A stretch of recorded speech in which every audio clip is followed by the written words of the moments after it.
புதுக்கோட்டை மாவட்டம் கந்தர்வக்கோட்டை மற்றும் அதன் சுற்றுவட்டார பகுதிகளில் கனமழை பெய்து வருவதாக அண்மை தகவலை நாம் பார்த்துக் கொண்டிருக்கிறோம். ஆதனக்கோட்டை, மட்டங்கால், புதுநகர், சோமாபுரம் உட்பட பல்வேறு பகுதிகளில் கனமழையானது பெய்து வருகிறது. இதனால் மக்களினுடைய இயல்பு வாழ்க்கையானது பாதிக்கப்பட்டிருக்கிறது. கூடுதல் விவரங்களை எமது செய்தியாளர் சாமிநாதன் வழங்க கேட்கலாம். வணக்கம் சாமிநாதன், இது குறித்த கூடுதல் விவரங்கள். வணக்கம் திவ்யா. புதுக்கோட்டை மாவட்டம் கந்தரக்கோட்டை மற்றும் சுற்றுவட்டார பகுதிகளில் இரண்டாவது நாளாக தொடரும் கனமழை பெய்து வருகிறது. அதாவது புதுக்கோட்டை மாவட்டம் கரம்பக்குடி மற்றும் கந்தரக்கோட்டை சுற்றுவட்டார பகுதிகளில் அதிகாலை முதல் சாரல் மழை கொட்டி தீர்த்து வருகிறது. இதனால் பொதுமக்களின் இயல்பு வாழ்க்கை பாதிக்கப்பட்டுள்ளது.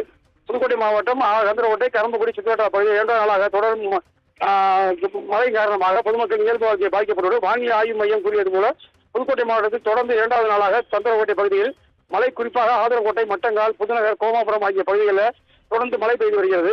அது மட்டுமல்லாமல் புதுக்கோட்டை மாவட்டம் முழுவதும் சாரல் மழையோடு மேகமூட்டமும் காணப்படுகிறது. அதைத் தொடர்ந்து கரம்பக்குடி சுற்றுவட்டார பகுதியில் அதிகாலை முதல் சாரல் மழை கொட்டி தீர்த்து வருகிறது. குறிப்பாக ரெங்கநாதபுரம், மாண்டான்விடுதி, புதுப்பட்டி, பல்லவராயன்பத்தை ஆகிய பகுதிகளில் சாரல் மழை கொட்டி தீர்த்து வருகிறது. இதனால் தொடர்ச்சியாக மழை பெய்ததன் காரணமாக சாலையில் ஓரங்களில் மழைநீர் பெருக்கெடுத்து வருவதால் பொதுமக்கள் இயல்பு வாழ்க்கை பாதிக்கப்பட்டுள்ளது. திவ்யா, கூடுதல் விவரங்களுக்கு நன்றி சாமிநாதன்.